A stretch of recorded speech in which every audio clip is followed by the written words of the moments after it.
Hello everyone and a very good evening. I'm Dr. Sumaya Nazneen, Manager Medical Services from Zuventus Healthcare Limited.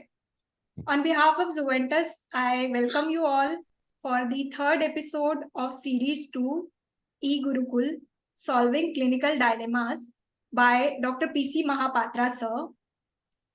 We have a very interesting topic for today's session, that is the tricks of obstetrics and Logy of Gynaecology.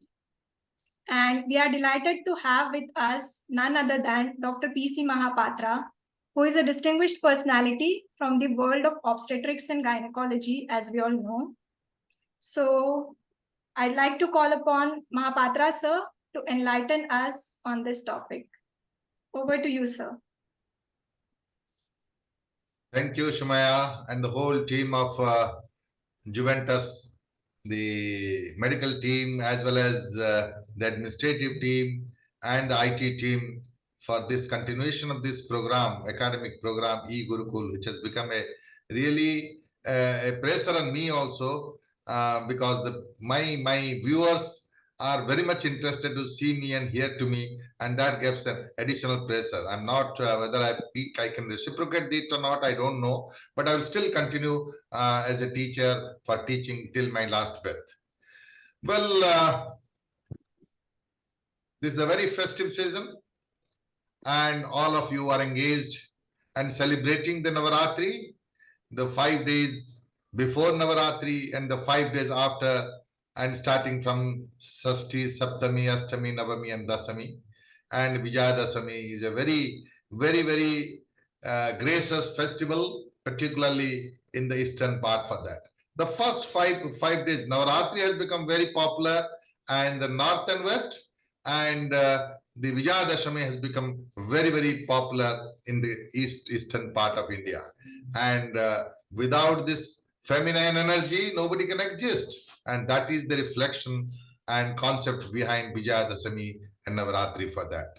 As a woman healthcare provider, I feel honored and I feel really something miraculous will happen under the blessings of this. And I wish all the family members of my viewers, all my gynecologists viewing this particular episode and saluting this particular great goddess who is the seat of energy for all of us, and seek the blessings for the health, wealth, and happiness of the whole society for that. With this initial background and the worshipping of this great divine, again, I bring greetings from the place of Lord Jagannath, who is nothing but a Dakshina Kali, and worship particularly in terms of that during the 9 Navaratri period and in Puri. Well, I'm so attached to this particular E-Gurukul series, and we have almost completed the first series 1, and series 2 has become very, very important on demand by the gynecologists who love me, and that's why we have started this particularly on the other aspects on the medical management for that. And today we will be dealing with the topic of tricks of obstetrics and logy of gynecology. Again, in continuation of my first episode, we will have this episode which can be particularly focused more, so that I thought that we should know ourselves much better in depth rather than the subject before going to the subject for that. And what is the status here? I think I will just give a glimpse of that. Now, the tricks of obstetrics and logy of gynecology is a very, very catchy name for me. I was just going through and I searched for it. Who is the person who has coined this word so befitting for us? Until today, I'm not able to find the person who has coined this word, tricks of obstetrics and logy of gynecology, obstetrics and gynecology, which is very, very apt. As far as obstetrics is concerned, the tricks is more important. As far as gynecology is concerned, the logy, the science is more important for that. And I usually, and many occasions also, I have told this and to my gynecologists, to my viewers, to very conference, CMEs and other things for that. And therefore, in the second part, again, I will again highlight how to become a successful gynecologist and a successful professional for that. And that is what mainly the concern for that. And that is the main thing which I will just again reiterate it in this particular episode for that. Now, as far as the medical profession is concerned, when I go and I search for it, that medical, what are the oldest profession in the human race? The medical profession, the noblest of the noble profession, legal profession, the shrewdest of the shrewd profession, and the profession of prostitution, a profession which doesn't need any investment for that. And when we come to the medical profession, the medicine man, the history clearly reveals that they were worshipped as a priest, herbalist, or some people say that they are being a magician. They change. But without the knowledge of the medical science, all these persons were giving for years together, a thousand years before, when the medical knowledge is limited and we do not know anything, the aim of these particular people to bring relief to the sick in complete absence of medical knowledge. So either by nodding of the head, or by counseling, or by sweet words, or by some other than roots, leaves, and other thing, they were treating and showing that miracle for that. Now, I've divided into two particular aspects. The magician becomes an anesthetist. They give wonders for that. I salute the anesthetist. Without them, we don't exist also. And without us also, they don't exist. And on the other hand, the priest or the religious part, the surgeon and physician comes. But where from the gynecologist? What are the origin of us as the obstetricians and gynecologists? Where from you come? We show also miracle. We also show the magic. You know the science, obstetrics and gynecology, the mother and child, and the magician. We are also magician as well as the priest, because we believe in the destiny, because the two truths of life rest on us, the birth and the death. So we are a combination of all these, and therefore we are also included under that. That the great functions of women's life has for years made her the subject of specialists, male and female, the obstetricians. This is a quotation from Till in Obstetrics and Gynaecology, 11th edition. And the subsidiary relationship of our special organs and the special requirements of our physic based upon these have necessitated the establishment of another class specialist, the gynecologist for that. I remember initially there was one of my old professor whose designation was MO. I was surprised when MD and MS was there. MO meaning what? Master in obstetrics. Then I traced that yes, there were in that time very old, our grand teachers, they are mainly dealing with the obstetric part for that. And later on, the subject of gynecology evolved in a very great way for that. Now, in the medical fraternity, we have got three categories: the physician, surgeon, and gynecologist, as I have already told, and the temperament is different. The purpose is same, the alleviating the suffering of the humanity, that is the main basic, but the temperament. A physician has got two brains. They think that they have got two brains, and with the two brains, they can think and think anything in the world and win the world by thinking only. Whereas the surgeon tells that we have got two hands. We can make the world this side and that side by our two hands and turn it around and win the world by our two hands. What about the obstetricians and gynecologists like us? We have got two fingers. We think that the whole universe rests with our two fingers for that. And that's why we are unique for that. And gynecologists are really, all of you must have really introspection, day of introspection today, what you are now, what you were before, and what will be the future of that. And these are some hard facts I'm telling you as a gynecologist. These are the hard facts, believe it or not. We are a separate class. We are separate from other people because we enter this profession by choice, not by chance. Unless the dedication is there, we cannot be a gynecologist for that. And we are strong believer of destiny, as I have already told, that we deal with the two truths, life and death. The baby is born, the mother is dead. And the science doesn't really explain all cases, and we are surprised. All of you must have experienced it. I have experienced that he is a very sick patient. We think that the patient will not survive, and within hours or within days, and she survives and works from the hospital for that. Another group of patient comes very hot and hearty and comes to the hospital by walking and lives dead. That is the situation, and we cannot explain in terms of science. And therefore, this is a zone. This is a zone which is a gray zone, which science is not able to explain. Maybe that in future, when our knowledge goes, when newer advances will come, we can know more and more about this. We mainly by labor, not by luck. And our luck definition is labor under correct knowledge. And that should be the luck for that. People think that we are lucky. See, where definitely luck factors is important. I always tell this. As far as obstetrics is concerned, luck is a very important factor for that. I remember when I was giving a talk on lady, luck and labor and the AI Shoji, I said that yes, there are 4 different permutation and combination in obstetrics.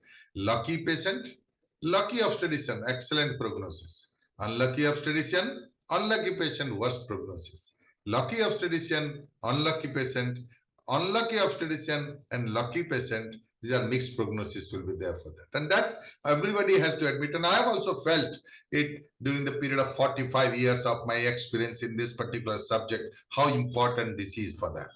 And we live for others, don't live for yourself. You can't plan it. This is the thing, the physician can plan, the surgeon can plan, but we are the faculty, which we cannot plan anything for that. And therefore, we have to live for others, don't live for yourself for that. You have to compromise everything for that, for the patient benefit. And I salute all my lady gynecologists. I'm really fortunate in comparison to the lady gynecologist who really balance personal and professional life, because they are the nucleus of the family. We, the children, can survive without us, but the children cannot survive without the mother. And therefore, they really balance their personal and professional life. Work-life balance is more important for them, but it is very easy to tell, but difficult to practice for that. I hats off to that female gynecologists all over the world, and particularly in country like India, who balance it perfectly, these two. Otherwise, the science cannot grow and the family cannot grow also. Individually, we are very strong and powerful, but collectively, very weak and timid for that. That can be an approach for that, because there is a need for cohesion between us.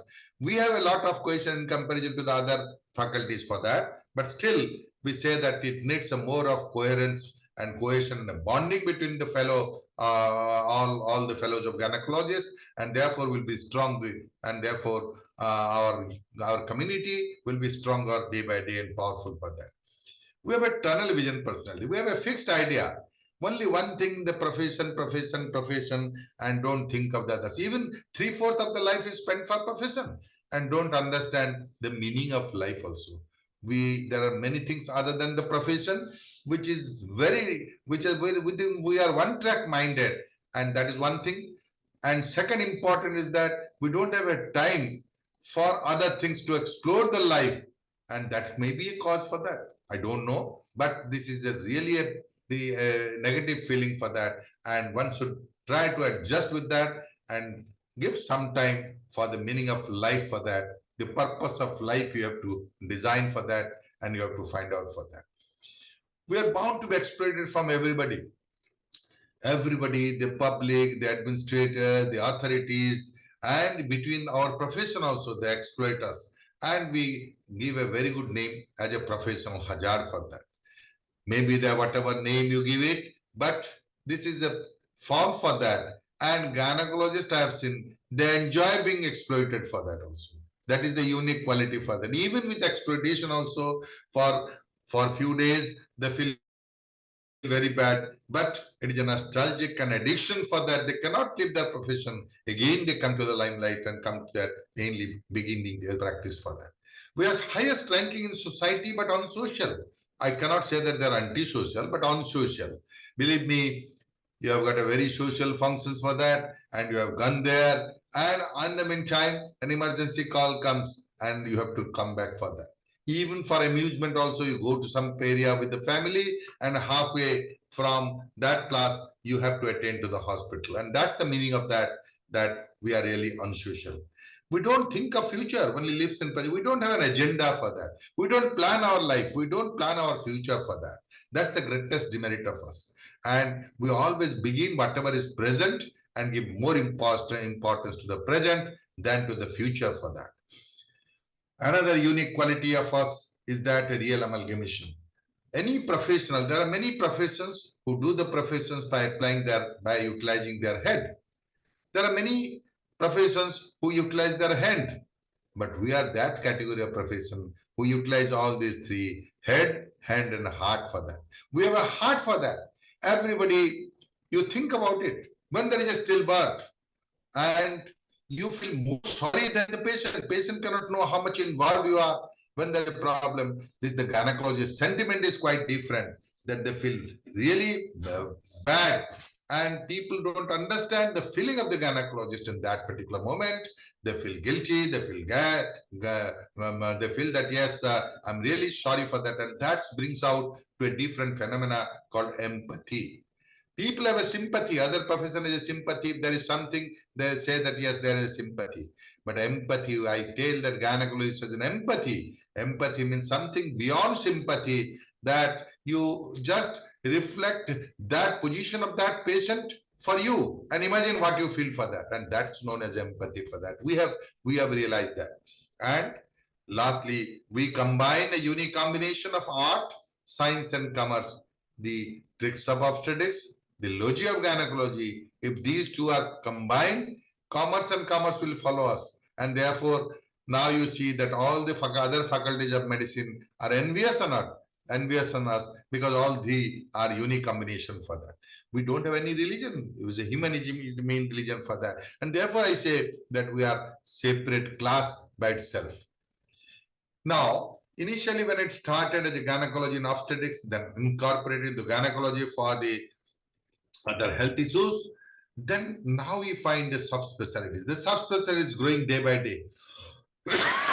When I see, when I was a postgraduate, then when I was a faculty in the medical college, and over the years I've observed the evolution. My experience is that the subspecialty and super specialty have grown even in our field for that. At that time when we enter, there are many people who enter to select the obstetrics and gynecology because the subject is complete for that. And therefore, once they do the obstetrics and gynecology, MD and MS, nothing more than that for that. Whereas in surgery and in medicine, you have to again do a DM or MCH for the subspecialty and super specialty. Now, in gynecology also, people thought that it's a very small subject, but it's never small. It gives a universe. And this particular structure, I think the subject has grown up for the last few decades into various components and subspecialty for that, giving rise to gynecology, reproductive medicine, fetal medicine, high-risk obstetrics, urogynecology, minimal invasive surgery, medical genetics, sonology and imaging sciences for that, adolescent and genetic medicine, and many other subspecialty and super specialty are growing day by day for that. Now, have a close look on ourselves for that. And now, what is the status of us? From healthcare to medical care, where we must, our target should be healthcare, but there is an exception, paradox, that we are just going for a medical care for that. Again, a paradox, from disease to diagnosis, and from social identity to disease identity. Just to give a simple example for that. A patient is admitted in my medical college, particularly for labor room. There are many patients who are there. Once they enter the particular hospital or labor room, the social identity is lost. Her name nobody knows. For the record sake, they know it. But she is identified as a bed number 5, or she is identified as a case of eclampsia. She is identified as a case of placental abruption, or tells from the OT, bring that corpulus to particularly. But the social identity is lost. I think this is something which I feel that yes, this is the thing which is practically being seen all over for that. And from generalist to specialist and super specialist for that, from healing to treating, we have a different art of healing. And healing is God's giving the divine blessings on earth, that we treat and he heals, but through us. And from clinical sense to technological dependence. Now, this has become grown like anything. Gone are the time when we depend on our clinical sense, our two fingers and the pelvic examination can design and find out the diagnosis for that. Now the technology has grown up to such an extent, and it will certainly grow for that. So technological dependence is now for that. And I will come back when I deal with the pregnancy and all the thing for that. How we are dependent on technological dependence for that, when the subject of either an invasive like endoscopy or a non-invasive like imaging science modality has developed for that, we are dependent on that. Meaning thereby that the technology cannot replace us. The people think that yes, we can solely bank on this technology. Technology is absolutely necessity. This is a necessity for that, and this is a helping hand for that. And there should be a blend between tech and touch. And we cannot say that without touch, only by technological dependence they do it. And that is going to happen in future also, which I say that yes, the patients contact, the counseling part, the conversation, the expectation effect on the patient-doctor relationship, and our clinical examination, starting from the history, taking an examination. This is going to stay. But in addition to that, if technology is there, it will really accelerate and augment the many procedures for that. From rational use to irrational abuse, we either intentionally or without any intention, we are involved in some irrational abuse for that, either starting from a surgery or starting from the different medical management, the medicines abuse, we go for abuse for that. And everybody knows where we do that. And as far as science is concerned, I will request all of you that at least you should have a limit for that. And believe me, some sort of scientific rationality must be there, and before prescribing the medications or doing a surgery for that also. And this is obvious for that, that how we go for that irrational abuse for that. And from faith to court, we never see before during my undergraduate career a really medical legal case for that. Now as we go on, now the medical legal cases are going on increasing, and the cause are many, because the rapport, the confidence, the faith between the doctor and patient is gradually decreasing, and there is a breach. There should be a breach between the doctor and the public for that, and that should be that is the main cause of this particular malady. And from faith to court, and now we have to be cautious about it also before any surgery, before any medication, and at the ultimatum after the result also, and starting from the mob violence to personal animosity to personal threat and personal thing to the court of law for that. There are a lot of things which can go for that. And I hope, I'm very confident that if you gird it, if you think, if you are giving a truth, particularly if you do not have any malified intention, I strongly believe that God is going to save you for that, even if there is something for that. If you are not having a malified intention, think about it and treat it from the right. From pleasure to pain. I think earlier, if you see our forefathers, the pleasure of this profession, but now a pain is there along with the pleasure for that. And third, and the last thing, which I will say, from charity to business for that. And therefore, we are really seeing the public, and this is one of the factors for this particular medical legal cases for that.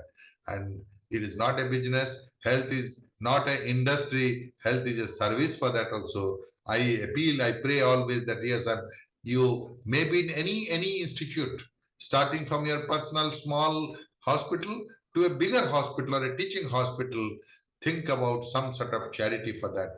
And I believe strongly that our faculty, the gynecologists, have really this sense of charity in our heart, and therefore in day-to-day practice, they are much more superior from that. And therefore, it needs serious introspection. And lastly, I can say combine unity from we concept to I concept. That creates a problem for that. I is illness, we is wellness for that. At least we should think that we are doing it combiningly, and in terms of some adversities, all of us will combine together for that. Now look at its modern medicines. What are the modern medicines accepted by European universities as science only in 12th century? Until then, it was considered to be sorcery, witchcraft, mumbo jumbo, and magic. I've already explained in my initial introduction that there is no knowledge of medical science. The medical, in absence of medical knowledge, they are just treating for that. The purpose is to alleviate the suffering for that. Modern medicines, for all its breathtaking advances, there are a lot of breathtaking advances in technology, in conceptual advances for that, but it seems to be slightly off balance, like the Tower of Pisa. We cannot explain all these, and therefore it is just tilted for that. And why it is tilting, we do not know for that. But medicine is first and foremost an art based on scientific principles. It's not a true science. Believe me, I can boldly say with emphasis that medical science is not a true science. Where there is a hypothesis, where there is a presumption, it is not a science for that. A definitive thing, I think, in whole of the science, even physics has an hypothesis. It is not a science. Chemistry is a true science in some respects for that.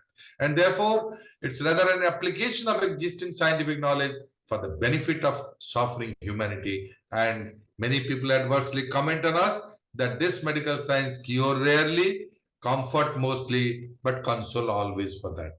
There are some other views for that also by the anonymous statement. Dr. says, therefore, says, congratulations, today is your day. You are off to great places. You are off and away. You have brains in your head. You have feet in your shoes. You can steer yourself in any direction you choose for that. And I say that obstetricians and gynecologists has really brains on our head and really fit in our shoes so that we can, with the steering, we can go to any direction where we can be successful for that. And therefore, viewers, my gynecologist, in this particular great evening, obstetrics and gynecology is really a fast-paced. It is exciting. It is challenging for that. We all of you can experience for that. And there's a need also. The society needs, the individual needs, the family needs. 380 pregnancies per minute, 1600 maternal deaths a day worldwide for that, and advances in human reproductive technology, advances in surgical procedures, extremes of age we deal with, adolescent to geriatric for that. So there is a need, demand for that. And fortunately, with the concerted effort of all the skilled personnel, government healthcare providers, along with the government agencies and the different societies like Foxy and other forum, we have been able to tackle the threat of maternal death. And really, we have come a great ahead. And but still, there is a long way to go. We want to say that yes, no pregnant woman should die, and we have a limit of this death from three letters, three numbers to two numbers, and we are forwarding for one number, single digit number for that all of the globe, and particularly for the country like us. It's rewarding when we say that yes, I particularly entered this profession because it gives a lot of satisfaction. I'm really boasting of my profession. I'm proud of my profession, and then say that why? Because I deal with the patient and family-centered care, and I don't consider that it's a patient. It's a family-centered care. When a woman comes and the child, woman, and everything is a family. Everything has a nucleus in the family for that are there, and we don't deal with as the patient. It's concerned with the family. Everybody is concerned for that and family centered.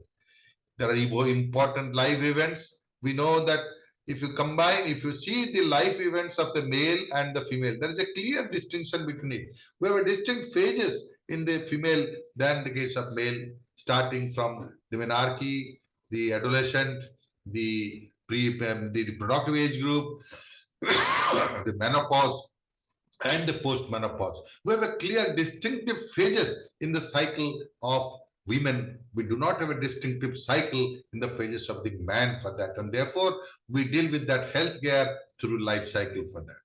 Where public education is necessary for that.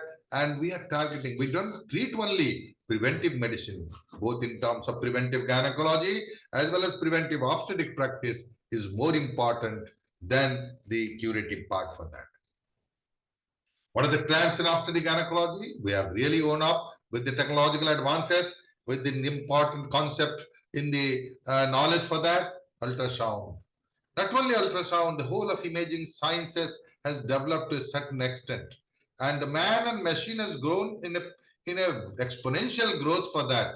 And now we see that this is a part and parcel for diagnosis, for interventional procedures, for therapy, and almost trying to compete with the invasive procedures like endoscopy. There was a time when endoscopy was a very important thing for that. Now, many of the endoscopic procedures now with the growth of ultrasound and imaging sciences, we are just ignoring and substituting with the less invasive procedures or non-invasive thing of diagnosis and intervention by ultrasound for that. The drops, newer innovation, oral contraceptive pill. Now, oral contraception, HRT, has become really a bonus for that and really a boon for now, because on the one, we want a maximizing effect and minimizing side effect for that. Once upon a time, when somebody tells about this, people are scared about it for that. Now, no more, we are dealing with. And when we come to the HRT, the life of a woman post-menopause must be absolutely maintained till the last breath for that. And this can have an additional value for the life in the post-menopausal period for that. As far as the molecules, newer innovative molecules we have developed over the period, the newer innovative molecules. I can cite few of the newer innovative molecules starting from misoprostol. The prostaglandins has become really an advances in the procedures of obstetrics and gynecology.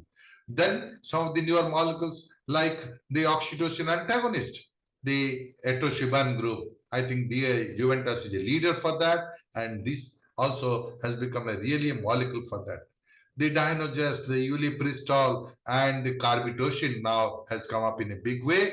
We are looking for more and more brilliant innovative molecules in the various aspects. In near future, I think a lot of newer molecules might come in the field of reproductive medicine, and all these innovative molecules, there should be a change in the pattern. No more always injectable for that, which is very individual bias, individual problem for that, and user-friendly molecules should come up with that, either weekly or monthly for that. Depot preparations will be of the molecule will be there, or there could be a new concept on the augmenter molecule rather than nutritive mode for that. The augmenter mode should be there. A neutral molecule might come out for that. So you give that neutral molecule, the absorption from the normal diet will be more. No more you have to give a nutritive mode for that, like iron, calcium, and other things for that. Only where there is a 10% absorption. This augmenter mode will be able to use it for, instead of 10%, it will be 80% absorption from the intestine. And therefore, no more we are using the even antibiotics. 500 milligram is not necessary. 50 milligram is only enough for that when there is absorption. I'm looking forward for this augmented molecule for that. I'm looking forward that the medical management is now growing much more for that. And therefore, day by day, this surgical intervention is gradually limited when the medical intervention will come, and future it will show for that. And this should be really a sign for the progress for that in the field of obstetrics and gynecology.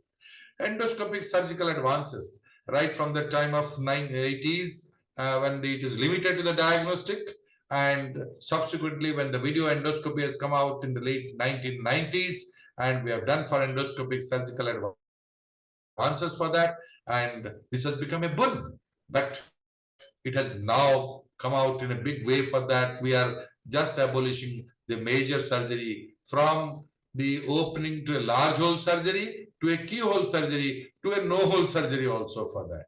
A lot of advances, particularly incorporated to the endoscopic surgical advances, mainly deals with the vision, the camera. This has grown like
Support?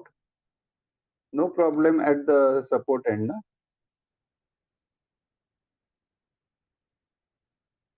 Hello, admin? Yes, sir. There's no problem at the support end, no? Because sir has got disconnected. Yes, sir. क्योंकि sir internet का problem है. Not अच्छा. not other issue.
Okay, connect हो गया.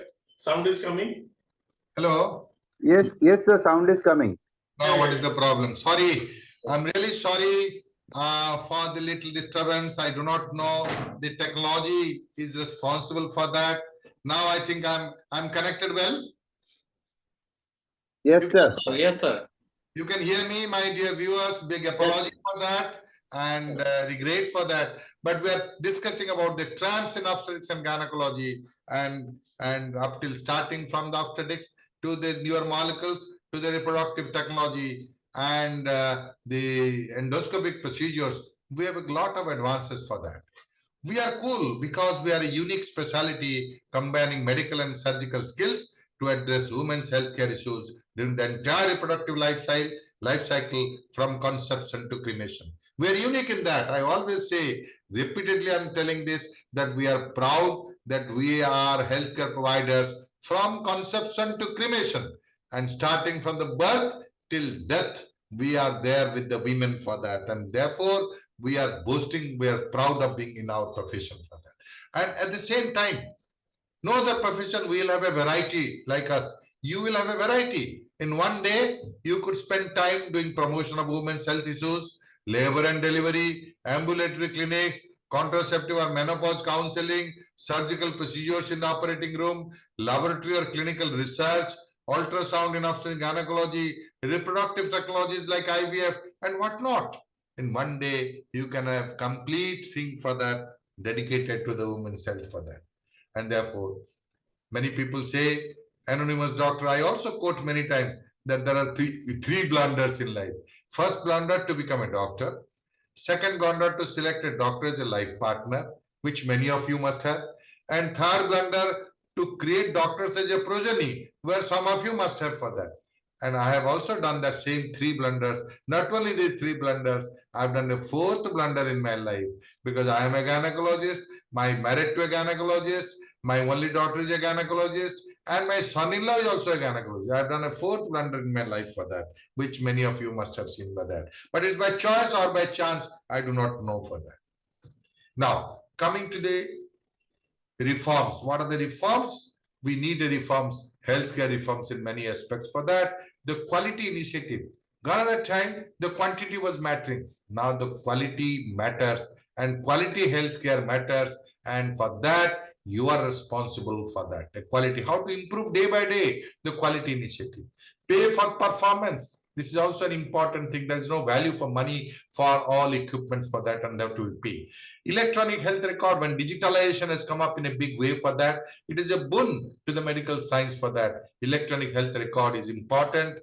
And as a teacher, I feel that there should be drastic changes in education system, reformation of the education system, both in the undergraduate and more so in the postgraduate and postgraduate level for that.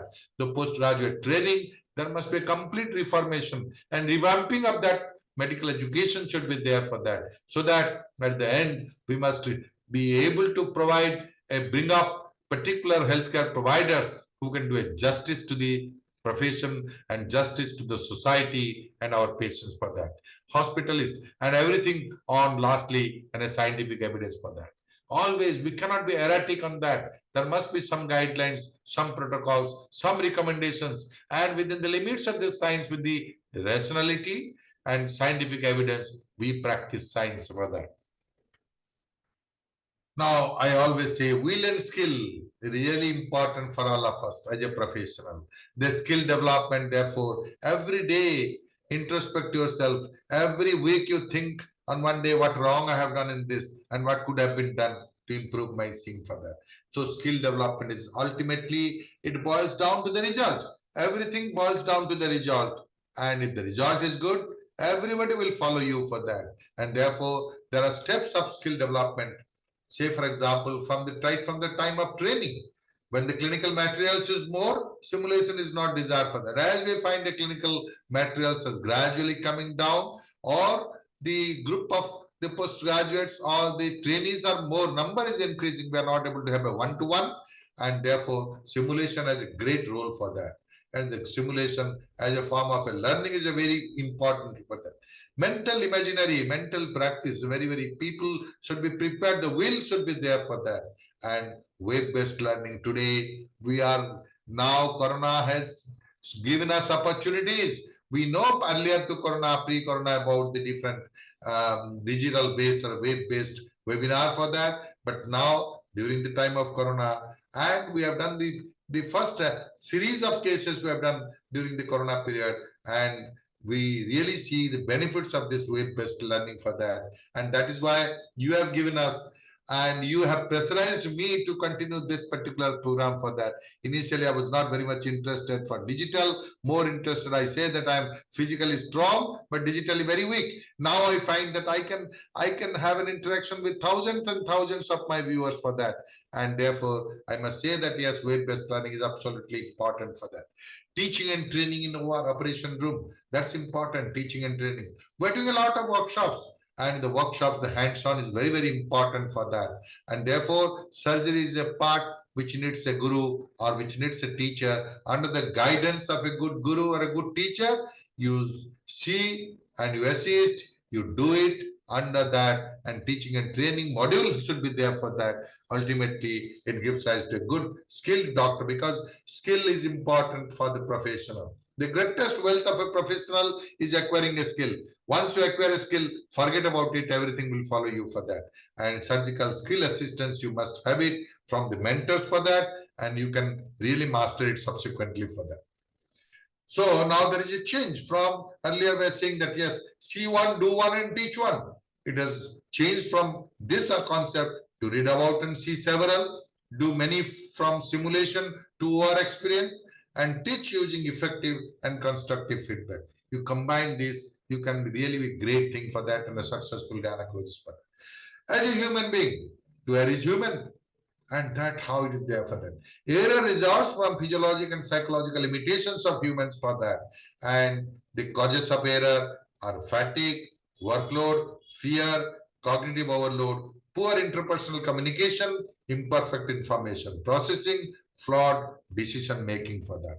So these human error for that. Now I'm thinking, I'm dreaming when artificial intelligence will come, the human error will be gradually diminishing for that. And I'm seeing when the data, more of data has become there. The only problem of the artificial intelligence is that a good data is necessary. As the number of data is increasing, good data is increasing, I think that will be a boon for that in future for that. And we have learned to avoid the error, and we compare with the civil aviation and military personnel for that, how they do it for that, because error has become devastating in that particular field for that. And we also borrow some of the ideas from these particular military and civil aviation in form of a checklist, and we are targeting for the checklist for that, the SOPs in the everything for that, the guidelines, protocols and recommendations we follow strictly. Many people have a guidelines, recommendation and follow. The only problem is that all the societies have a guidelines and protocols and recommendations for that also. Protocols has become really very strict. So that's why we stick on the clinical guidelines for that. And clinical guidelines, the only problem of clinical guidelines is it should not be a contrast thing for that. One society gives a guideline, the other society gives opposite guideline for that. In many cases, we find for that, and that should be that should not be a misguiding us. That should be purely guiding us for that. And lastly, no blame culture, no blame game, and shame and blame culture. You just abandon from your mind for that. No blame game in the medicine for that. And therefore, you really, if you follow this, you can be a really great and successful gynecologist for that. Now, as far as the women's healthcare, we need 4 P's which are responsible, which are influencing with us. And it is not in our hand, particularly accepting the provider profile for that.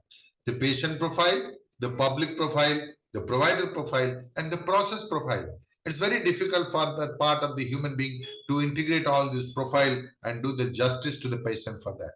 In the patient profile, the education awareness has become gradually increasing for that. Before coming to you, many patients will come, particularly the next generation of patients. They come consulting many Google doctors and many theories. They know many things about it, but the things they know in such a way that misgivings may be there for them. They are panicking for that role. And you are there to give a proper education and proper awareness for that. Category of patients are different. So you are in a dilemma to treat the different category of patients. If a VVIP comes, you do more of active mismanagement for that. And therefore, this is only part which you ignore. You forget that this is a VVIP. Think about it as a patient and your existing knowledge and acquire that. And I think the patient will be benefited at the end for that. Expectation of the patient is more. Then say that yes, when we consult a doctor, everything will be all right for that. I have already told science cannot explain everything for that. And therefore, science has the limitations for that. And we are practitioners of science. The expectation, of course, on the part of the beneficiary is much above for that. And from prescriptive to participatory to directive practice. This is really a hazard for that. I have seen in my own practice, from the beginning of my practice, it was a prescriptive practice. I was prescribing one and the patient follows it from the beginning till end. Whatever I say that this is in a form of a prescriptive. They don't raise, they don't question. Then we say that patients are educated. We must counsel them. We must tell the details why hysterectomy is necessary. This is the problem and all that. And this is the patient is educated. There must be a participatory practice for that. Then they decide that yes, these are the drugs which give it. These are this. So we counsel. That is the for years together it continued. Now I find a little change. Directive practice. Patients are telling us that you do cesarean. Patients are telling us that you do hysterectomy for that. And that has become a directive practice for that. And we are confused on that. The patients need a quick heal and no problem. And quick heal and no problem. Immediately they come and they want 100 or 200% result for that. Only pleasure, no pain. So changing society, changing concepts should be there. And we must accommodate. We cannot say escape from this. And we must accommodate for that patient profile for that at your own ways for that.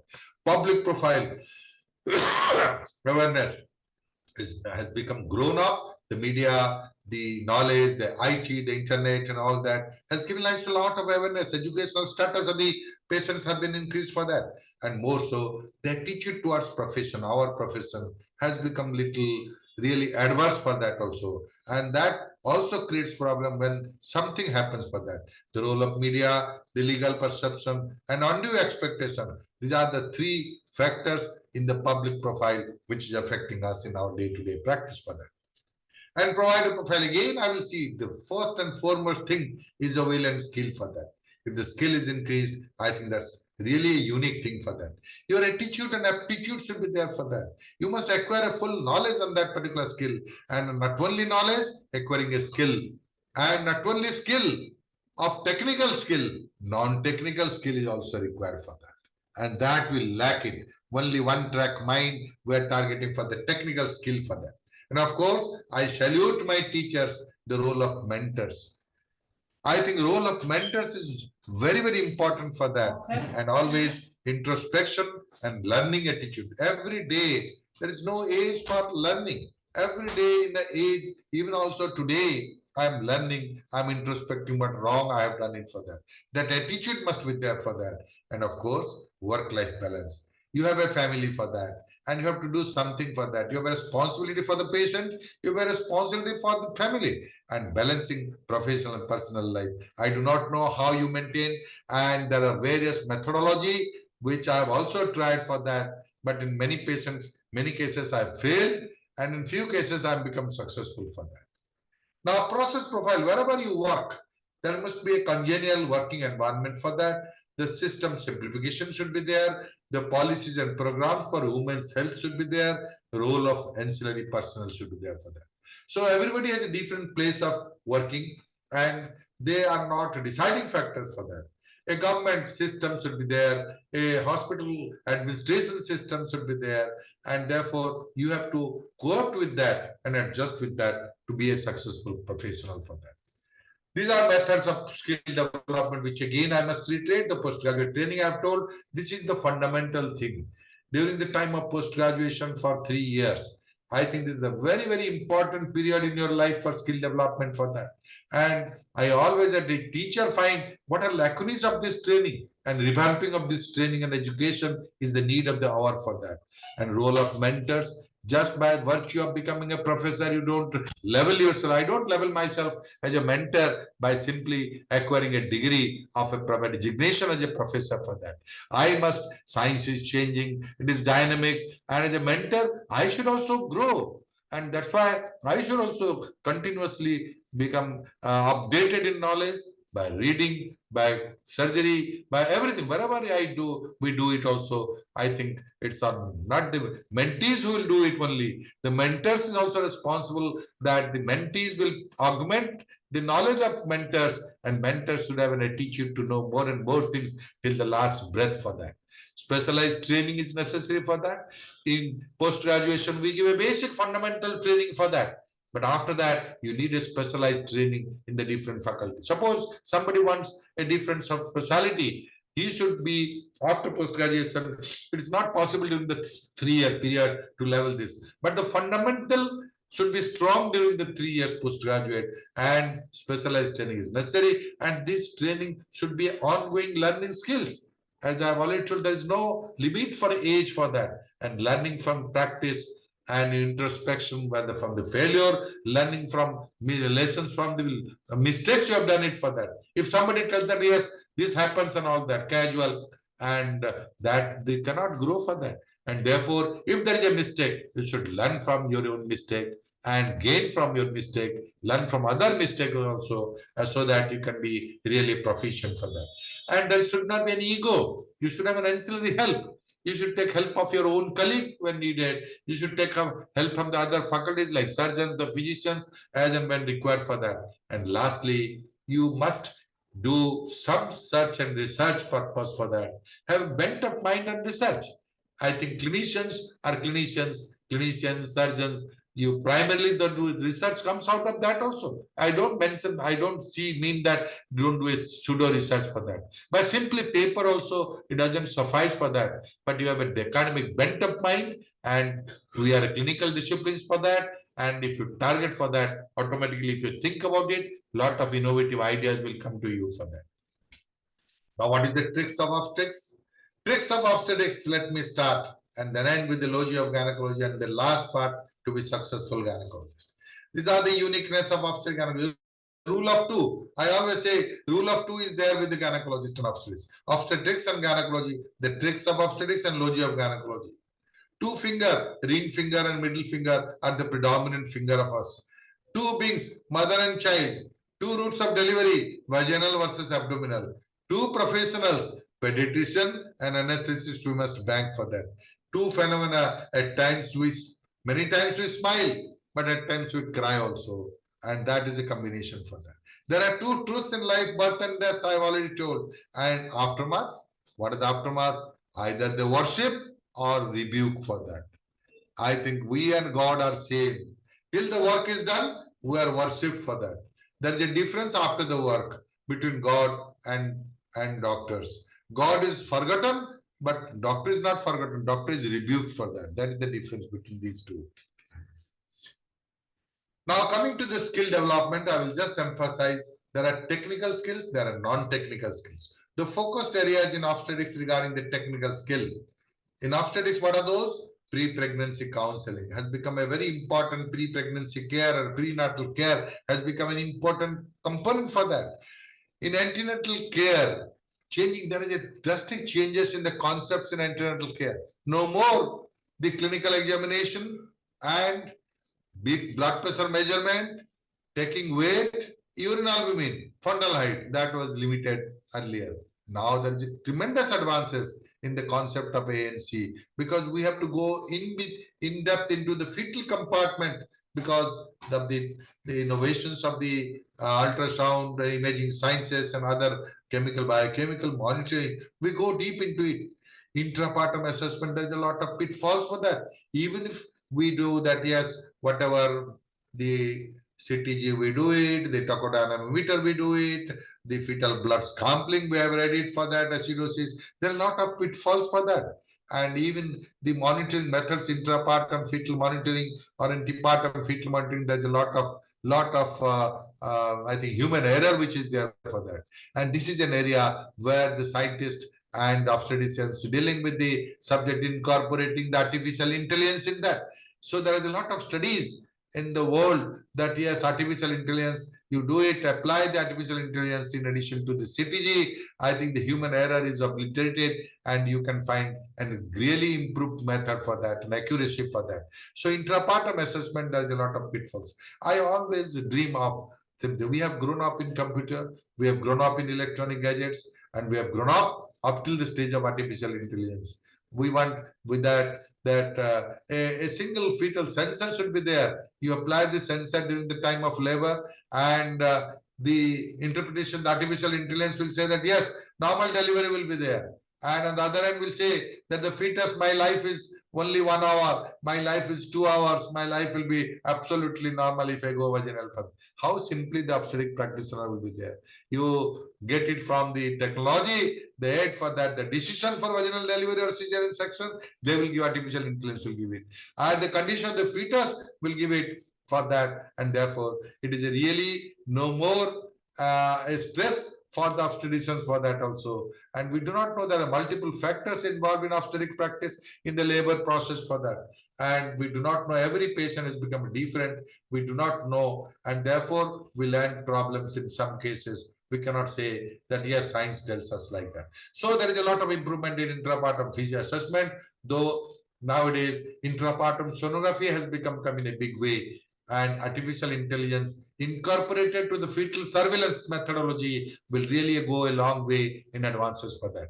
Assisted vaginal birth like instrumental delivery, a lost art for that. Another time a lost art for that. But vacuum, forceps, these are still coming from high to low and then from low to none. It has come like that for that. And now vacuum, odon device, some of the newer methods for that, assisted vaginal birth will be there for that. Prevention and management of obstetric emergencies. When there is an obstetric emergencies like hemorrhage, like injury, I think these are some of the cases can be prevented. And if at all it is there for that, it should be tackled as obstetric drills for that, like eclampsia, like hemorrhage. These are obstetric emergencies which has to be done for that. Now coming to the operative delivery, like cesarean, still the changing trends and changing techniques is there. I've already elaborated during my surgical skill transfer in the series 1, where the mainly devoted to this cesarean section. 2 episodes I've done it with that. Again, I will highlight that there is a lot of changing trends and changing techniques for that. It's more refined nowadays as far as the mortality is concerned, as far as the morbidity is concerned, as far as the quality of the surgery is concerned, as far as the skill of the surgeons are concerned. There's a tremendous increase in the cesarean skill for that. But on the other hand, the overuse of cesarean section, the indications are gradually increasing, so that the different societies, the government agencies, the WHO, all are targeting that you are doing increasing the rate of cesarean section. That has become a hot debate for the last 1.5 decades. And though I agree that there should not be a target of 15% or 10% for cesarean delivery, but still we admit ourselves that due to various reasons, this rate of cesarean section is increasing, and there must be, and many reasons are valid also for that, for the patient also demanding cesarean section on demand, and medical legal cases on the other end, unpredictable events which we do not know for that. It's not a mathematics that 2 plus 2 is equal to 4 always. These are factors which is responsible for increasing the cesarean section rate for that. But still, with that, we will all we practice science with evidence, and we'll all practice with rationality. We must say that yes, reduction of the primary cesarean section rate can really go a long way for that, and people should think about it for that, and people should introspect whether in this case I've done it, whether it's unnecessary cesarean section, I would have left it, whether delivery could have been there or not. I think this thinking should be there in the minds. I don't say that don't do more cesarean section for that, but at the same time I can say that yes, there should not be a target fixed on that. In various setups, it is necessary for that. The indications are growing. Elderly patients, the marriage, the late marriage, and by the time they go for elderly primary gravida, the abnormal presentation, the medical conditions which is coexisting with that, pregnancy conceived after the lot of efforts on the reproductive pregnancy loss, RPL, or infertility they conceive for that. These are some of the areas where there is no doubt you has to have a liberalization of the cesarean section. But the skill of cesarean section is also increasing. The surgical skill is also increasing. How to maximizing the effect and minimizing the complications for that also. Identifying comorbidities. The comorbidities are gradually increasing nowadays for that, and maybe medical emergencies, the medical conditions which are associated with it and all that, that could be responsible for that. And one thing I will say about the referral, you must be well knowledgeable and skilled to deal with the cases for that. But at times you need a referral. Your setup is different. Every setup is not same as a referral setup, and therefore you need a referral. Suppose an ICU facility is not there and you need that, there should be an ICU facility for that also. You have to refer that, and in between also there you have to refer. But you should know when to refer, how to refer, and whom to refer. Say, for example, when to refer. Don't refer it unless otherwise you will be criticized. The higher center will say that yes, this case very so early he is referred.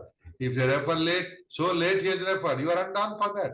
How to refer is also important. Suppose in a case where a case of obstetric hemorrhage for that, you refer to a place. By the time he's transferred to the hospital to the higher center, in between there could be some adversity and patient will die in a shock patient. So you must revive that particular patient, and the transit time also you must see that yes, patient is being really observed for that. You accompany that particular thing for that, and whom to refer is also important for that.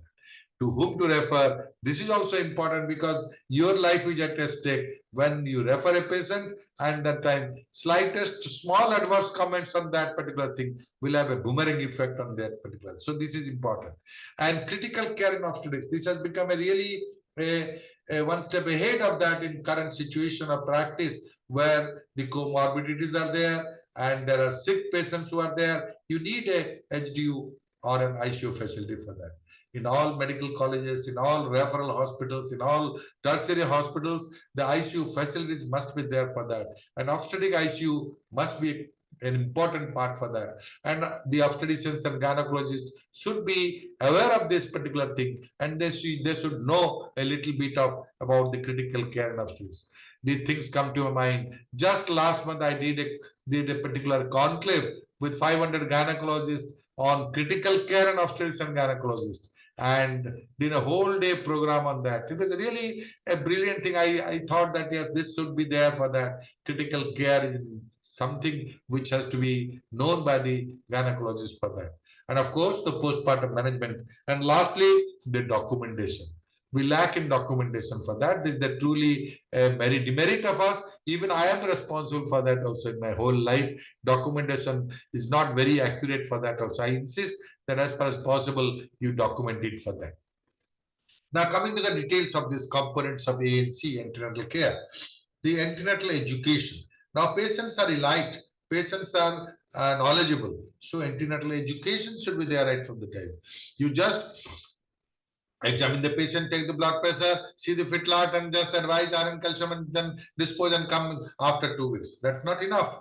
So antenatal education should be there. Build up of the patient should be there. You have a counseling. What is a pregnancy? What is the physiology? Even you incorporate the Garva Sanskar and built up the boost up the mind of the patient, particular patient. There is a lot of panicky on the mind of the patient when pregnancy starts for that, and therefore antenatal education is absolutely a paramount thing, and we don't have a time for this, but I can say that you arrange some time, prepare yourself. Time is not an excuse for that, but the patient, you must interact correctly with the antenatal education for that.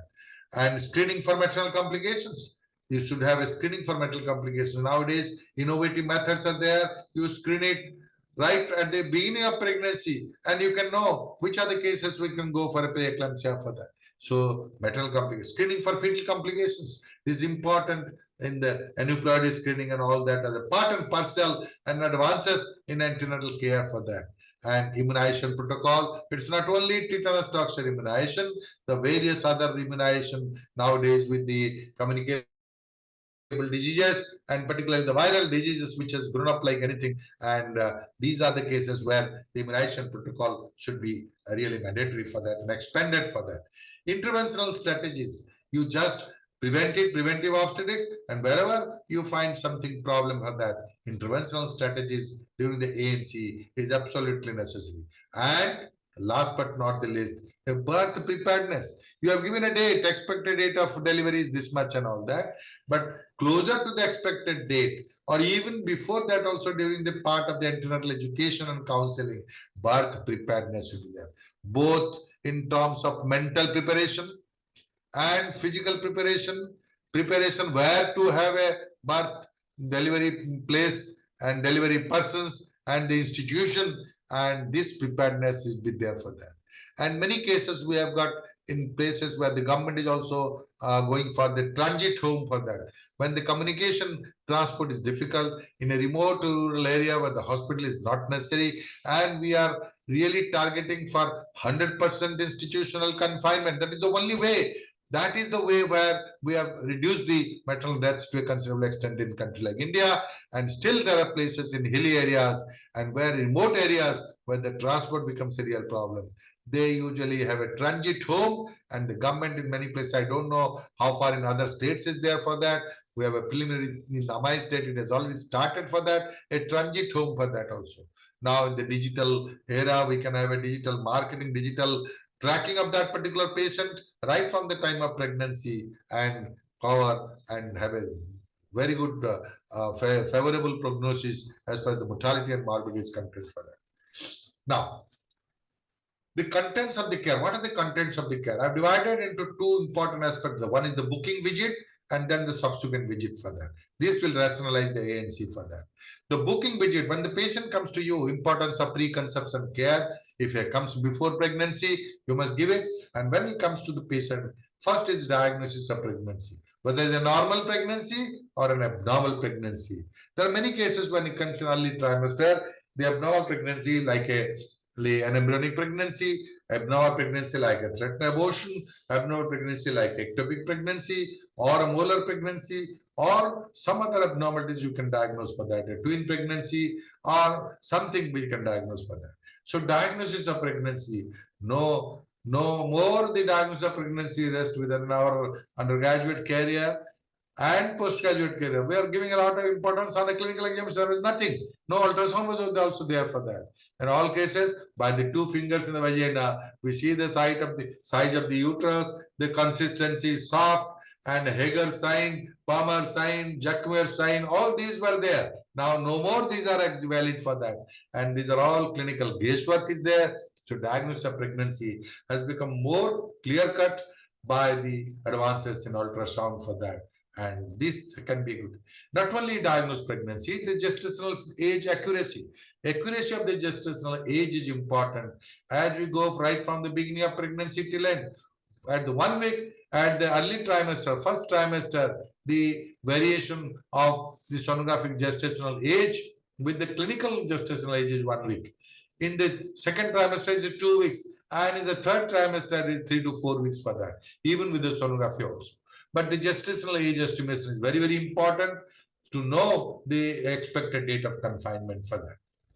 And there, in the booking visit, you must be little elaborate and find out what is the risk. Whether is a risk assessment, mother to the fetus. I don't mean that it is a high risk level, it is a high risk or a low risk. In all, when there was a time when we are dividing into high risk pregnancy and low risk pregnancy, then we realized that majority of the problem can occur in the no risk pregnancy. So no pregnancy is having no risk pregnancy for that. So therefore, there are some cases from the beginning where there are some associated high risk factors you can analyze, and there are some cases where there is a risk you cannot, even if there is nothing, they are the low risk category, and you cannot ignore that particular individual for that. But the risk assessment, particularly from the beginning, gives a really opportunity to target and treat it for that. Now, many things comes as a basic investigation during antenatal care. What are the basic investigations? You do it, and therefore the hemoglobin status, the grouping RH status, the blood sugar, the thyroid status become routine. Implement only TSH has become routine thing for that. Earlier we were doing a VDRL routinely for that. Now it is done. I have seen why I'm telling about the basic investigation. A lot of gynecologists are in early pregnancy, toxo test, torch test is done for that. I think this is a misnomer, is a myth rather than the reality. Those cases who really have an unexplained fetal death, or in the neonate suffering from evidences of some element of cytomegalovirus infection or the other torch infections, then you do it. Otherwise, routinely this is not necessary for that, and therefore there must be a limit for that. And if you, depending on the particular individualized problem or individualization of the case, when there is a comorbidities, you can do other investigations, but basic investigation, don't do much of elaborate investigations for that also. Role of vaginal examination, yes, a post speculum examination is necessary, but not in all cases for that. And therefore, when the patient is bleeding, and you can say that it is bleeding means ultrasound, nothing is seen by that, and putting a speculum, you find a cervical polyp for that, the bleeding there, or a cervical growth could be there for that. So these are there, the limitations for vaginal examination should be there, but it has gradually decreased as imaging science has grown up like anything, and the role of sonography in obstetrics is very, very important.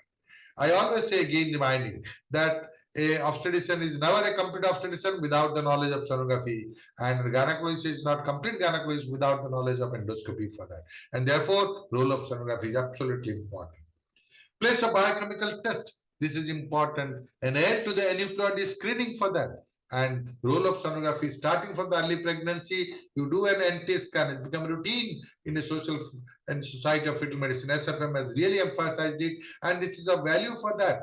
The role of sonography, NT with the aneuploidy screening of a double marker or a pentamarker, and PLGF screening, and this will add to the prediction of preeclampsia for that.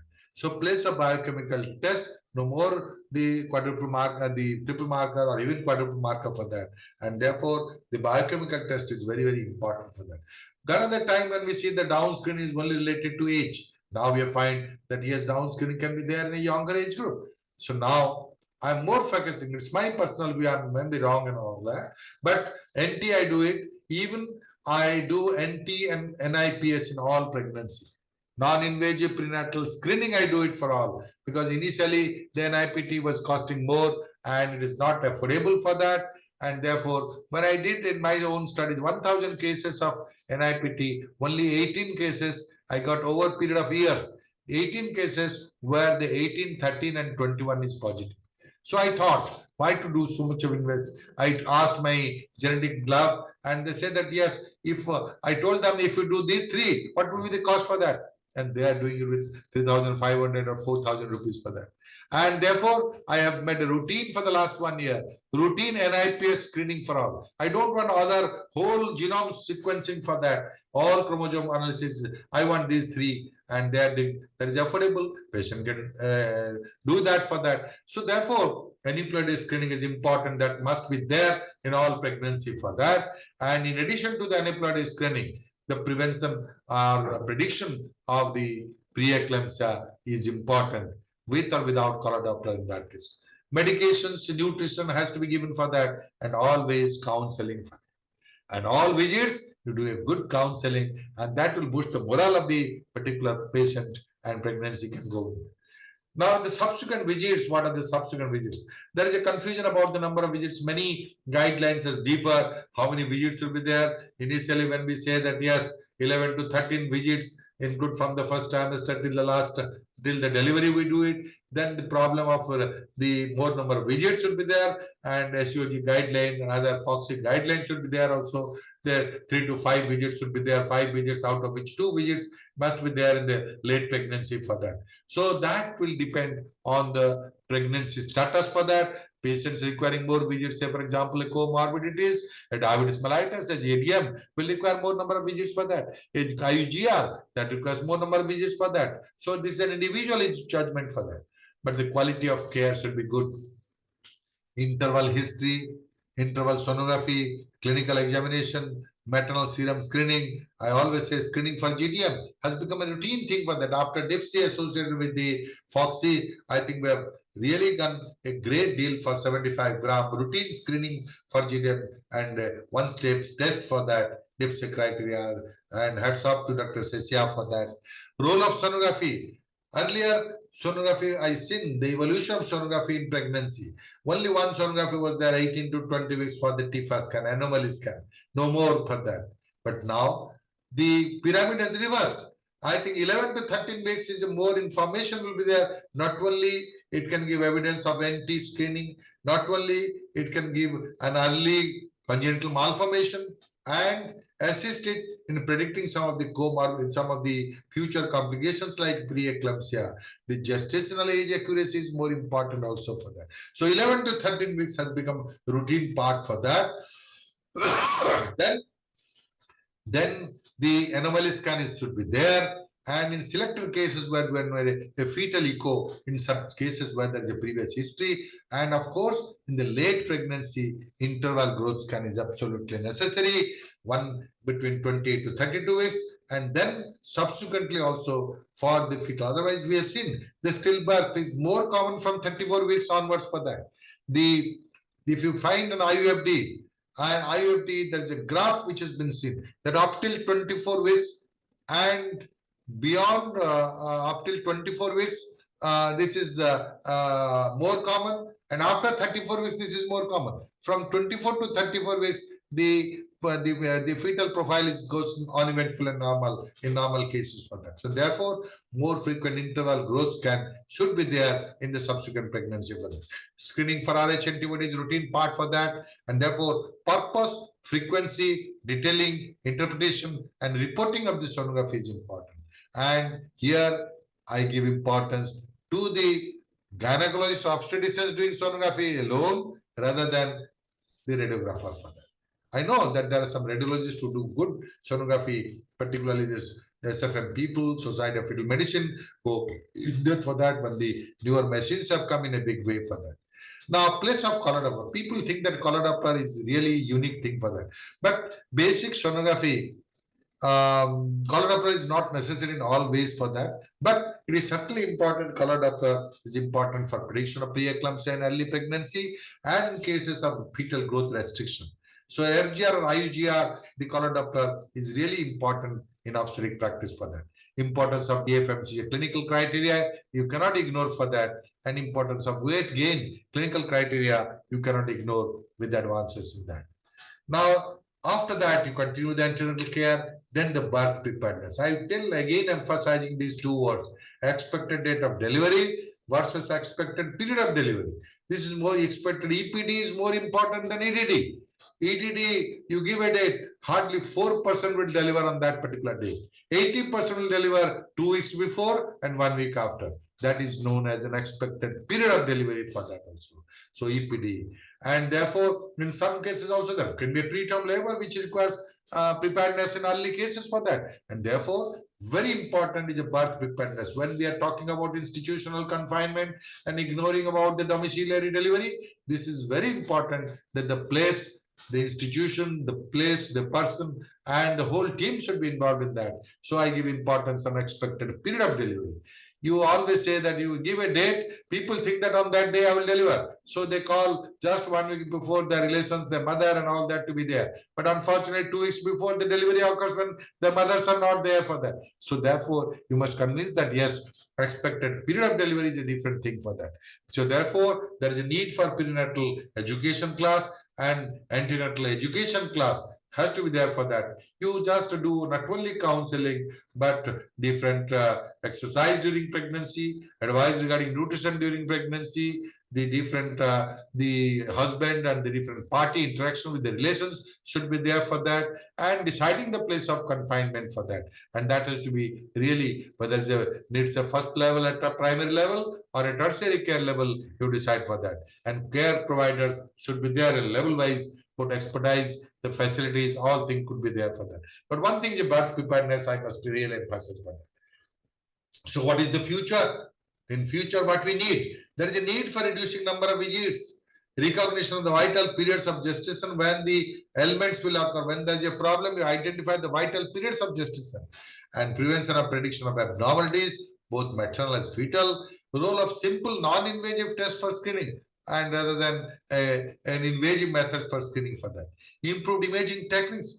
Now imaging techniques has grown up like anything, but in future, I hope that they will go more in depth into that fetal behavior and outcome prediction.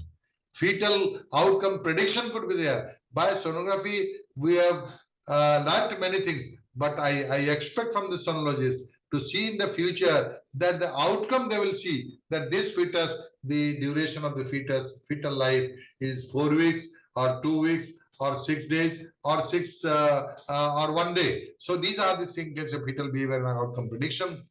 Alarm signals in the era of electronics and computer, I always tell, cheap technology should be there. There could be alarm signal during the time of pregnancy, and it's possible in the era of technology, and therefore the notification will come that yes, this is the abnormality which I'm got within this period of pregnancy. Like your mobile notification will come in the chip technology for that. Teleconsultation is not the be all and end all. I don't say that teleconsultation. In obstetric practice, I've seen adversities of only teleconsultation for that. And I always believe that physical is also important apart from the WhatsApp message and all that. They go and record it and ultimately get sized on IVFD for that. Home visits, outreach services in cases where there is a problem in the place. Societies are responsible, government policies are responsible, the need for revamping maternity brand hospital. In obstetric practice, I have seen in my childhood, there is a brand maternity hospital. Now you do not find a maternity brand hospital for that. When there is a strictly maternity brand hospital, I think the prognosis is much better. The cesarean section will be less.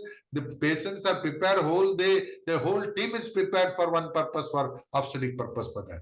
So there is a growing exponential growth of ART clinics, exponential growth of endoscopic centers. I need the revamping of maternity brand hospital should be there for that. And of course, the pregnancy card. As soon as the pregnancy is diagnosed, the government should have an agency for a tracking system for that. And there is easy now with the digitalization, the tracking system for that. There must be given information. This is your day for your checkup. This is your day for immunization. Have you taken these medicines or not? Have you taken the insulin or not? These are all can be done with the digital thing for that. So, my viewers, there is a antenatal care paradigm shift. No more the three things like blood pressure measurement, weight measurement, urine albumin, and fundal height for that. The changing philosophy, changing concepts from nodding of head to technology-aided intervention, from maternal focus to fetal focus. We have gone deep into the fetal focus, and from stethoscope to high-resolution sonography, from urine albumin to genetic and biochemical screening, from invasive to minimal invasive procedures, from traditional care to selective risk approach individualized care, and from sick mother to healthy mother, from ignorant patient to participatory patient, and from human intelligence to artificial intelligence. Artificial intelligence cannot override the human intelligence, cannot substitute for human intelligence for that. But if the two combine with that, I need the place for artificial intelligence in obstetric practice will go a long way for the benefit of the patient. And there's a sea change over years for that. So we are all working together to one end, some with knowledge and design, and others without knowledge what they do. And this is little bit about the labor. We have done an internal care in labor process. Why human labor is difficult? Unlike the veterinary labor process, human labor is difficult because of some reasons for that. First and foremost is an evolutionary impact for that. When you are having a 4 legs, quadrupeds, converting into a bipedal attitude. Bipedal attitude and encephalization is the two most drawbacks for the human labor to be difficult for that. From the quadrupeds to the bipedal attitude, what happens? In the bipedal attitude, what happens? In the, see, before a human being, a child comes and stands up, the pelvis is circular, pelvis is uniform. Now, when the weight bearing is there is a altered shape in the pelvic beam, in the cavity, and in the outlet for that. When we talk about pelvis and teach about pelvis, we see that the beam and cavity and outlet, there is a lot of changes for that. When the head enters into the cavity, the transverse diameter is widest. When it lifts into the outlet, the anteroposterior diameter is longest, and therefore head has to rotate from internal rotation and then come out through that outlet for that. So why this occurs? This is because of the bipedal attitude altering the shape of the pelvis, and in a different places in inlet, cavity and outlet, there's the reversals of the different dimensions for that. This is because of the bipedal attitude. Second important aspect in relation to the veterinary practice, the encephalization. As we in the evolutionary process, in the evolution ladder, we are supreme in that. The brain size, the head size also gradually increases in proportion to the body size in relation to the veterinary practice, where the head is the leading part for that. And the head accommodating the larger part, accommodation to the different levels of the pelvis wherever they are, I think that causes a problem, and therefore human labor is difficult. Second important fetus as a second patient. There are many occasions there is a maternal-fetal conflict for that. Gone are the days where we can ignore the fetus and only targeting the mother for the sake of the mother, we're sacrificing the fetus. But no more now. We have the fetus as a second patient, and therefore the maternal-fetal conflict can be there. But our main aim is to have a healthy mother and a healthy baby for that. There are many ill-understood mechanisms and factors in the labor process. There are some unpredictable and unfortunate complications, and there's some multiplicity of variable factors for that. And therefore, we really have a complacent attitude that labor, this happens, anything can happen, anything unpredictable can happen. Because the science is not focusing, because we do not have a booster antenna to prove that what is the problem, then we just have a satisfying with the complacent attitude for that. I think we must be above that complacent attitude. Changing scenario is now woman's choice. Woman's choice, woman's participation is important for that also. If this is not prepared to take pains for that, mentally prepared for that, you cannot do whatever medicines you can do it for that, and whatever skilled person you are for that. Role of technology is, and of course the defensive obstetrics practice for us. We see for the medical legal purpose, we want to defend ourselves and rather than the patient's treatment, and therefore many cases we do a defensive obstetric practice, and that is one of the reasons for increasing the rate of cesarean section from nowadays, and that's why difficult for the mother as well as the provider for that. Now, these are some again hard facts in labor and pregnancy. Every birth is a medical emergency, and no more they say that high risk and low risk. Optimum obstetric result is only on retrospect. Every patient will ask you, doctor, everything is all right. I always say till that time it is absolutely all right for that. I can't know after the event, after delivery, I can say that everything is all right for that, because obstetric result is only on retrospect. Most pregnancies, regardless of risk factors, result in healthy infants for that. Perinatal morbidity and mortality occur in pregnancies with no identifiable risk. This is important. So therefore, I say that only high risk categorization doesn't help for that. Perinatal morbidity and mortality occur in pregnancies with no identifiable risk.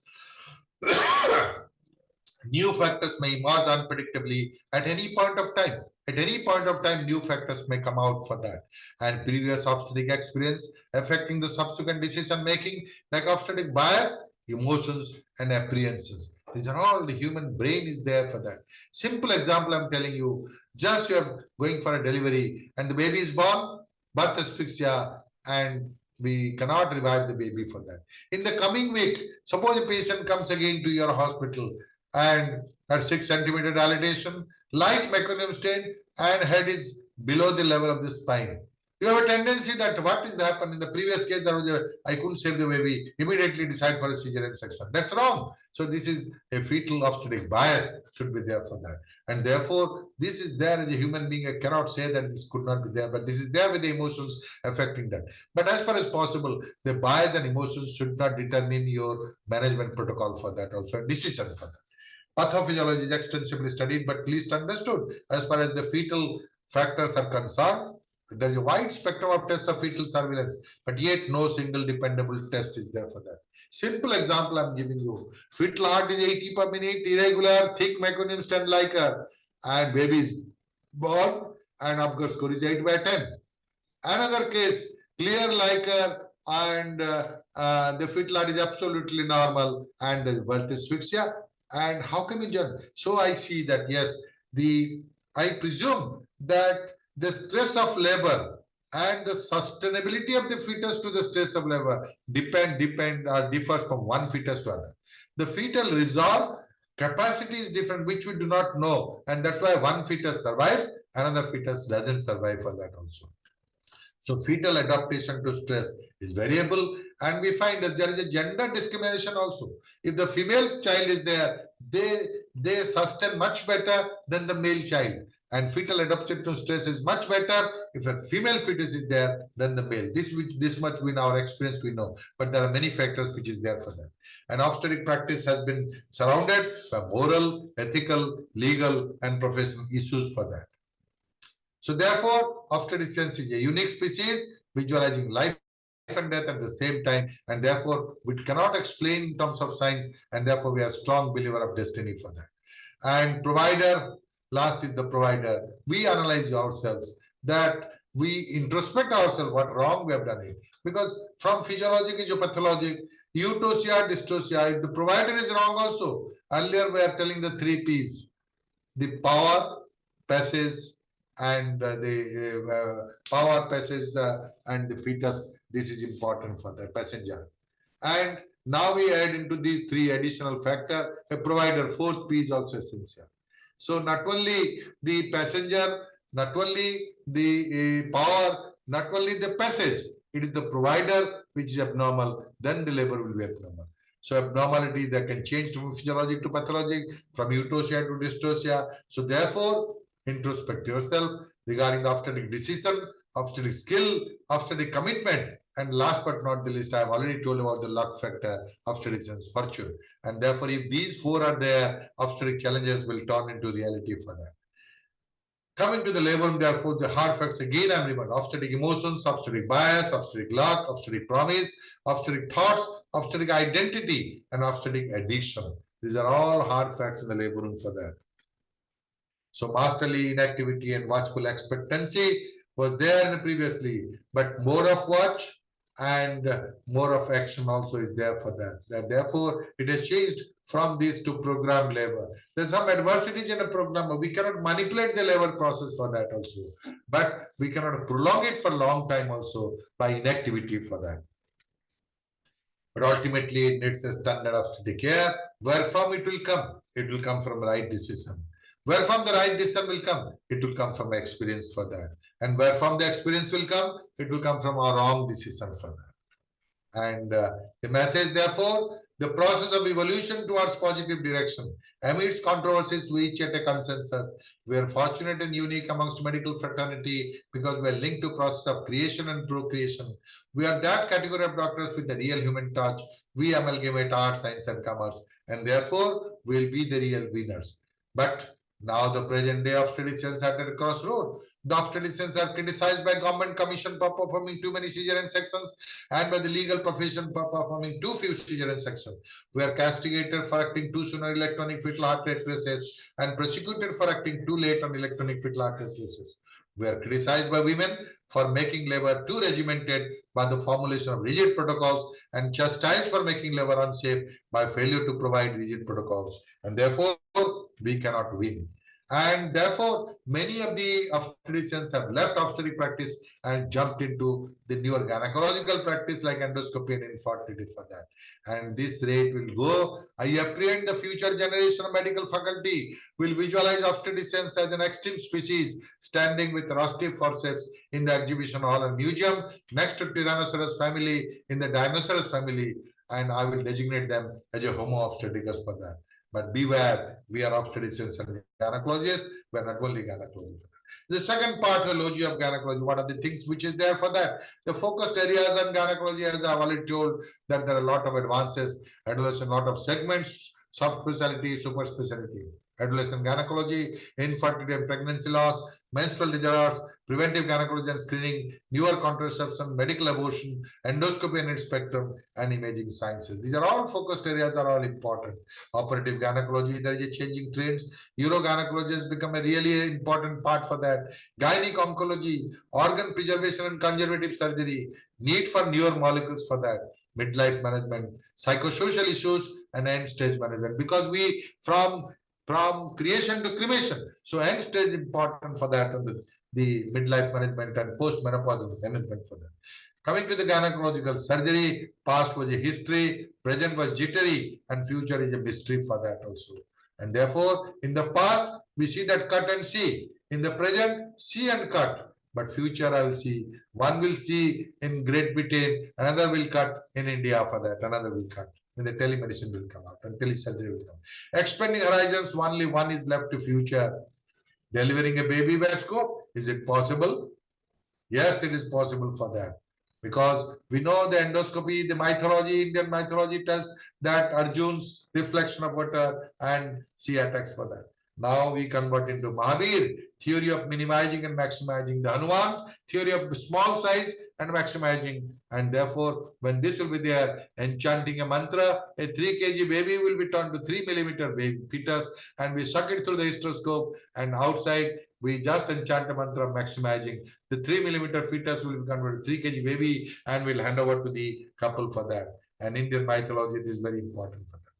Now, status of technology and techniques are changing in surgery, in gynecology, OR setup, instruments and gadgets, procedures are changing, robotics and telesurgery, and of course, everything boils down to the future will be in artificial intelligence incorporated into the gadgets, starting from the sonography is already come out, and in also in the different camera and in the endoscopic procedures is done. So we reach from crowd to calm and lonely OT, hidden instruments. Very few people or no people in OT, no cables, no tubes, automated camera movements, voice activated universal control, remote control, robotics and telesurgery for that. And this will be a situation of the future OR setup. Emerging techniques like robotics, single laparoscopic nodes, trochanless laparoscopy, and endobarriers will be the future for that. But the implications on the development of art and science of surgery focused on advances in robotics, virtual reality, digitalization, simulation, and we cannot but avoid the future of artificial intelligence for that. So, future of minimal invasive surgery. What next? Future minimal invasive surgery has all the content to flourish in 21st century. The day is not far when minimal invasive surgery shall be performed by machine with artificial intelligence, which may even have the faculty of digitalized clinical judgment. However, surgeons' conscience and intuition can never be digitalized, and that shall be the only difference between the human and robot surgeons for that. And expectation of the future generation of patients, when we look into it, they want it arrives in the office or home, from home. To us, they want an infinite amount of time, instant diagnosis, immediate treatment, no complications, pleasure with surgery, and lives with 200% cure. And that will be only possible when we, as a gynecologist or a physician, will be as a superhero when we can have a miracle healer for that also. The miracle healer, this is possible, everything otherwise with existing scientific knowledge, this is not possible for that. So future is the age of information, fundamental change from tissue and instruments to information energy, from objects and atoms to bits and bytes, from macro to nano, and from knife to chip. And Sir Robert Hutchinson has told, from the inability to let well alone, from too much zeal for the new and content for what is old, from putting knowledge before wisdom, science before art, and cleverness before common sense, treating patients and cases, from making the cure of the disease more grievous than endurance of the same. Good Lord, deliver us. Human Human reproduction, again, there is a changing concept for that. From hopelessness to hopefulness, from natural to manipulative, from prayer to science, from bedroom to laboratory, from sexual to asexual, from conventional family to unconventional family, and from man to superman for that.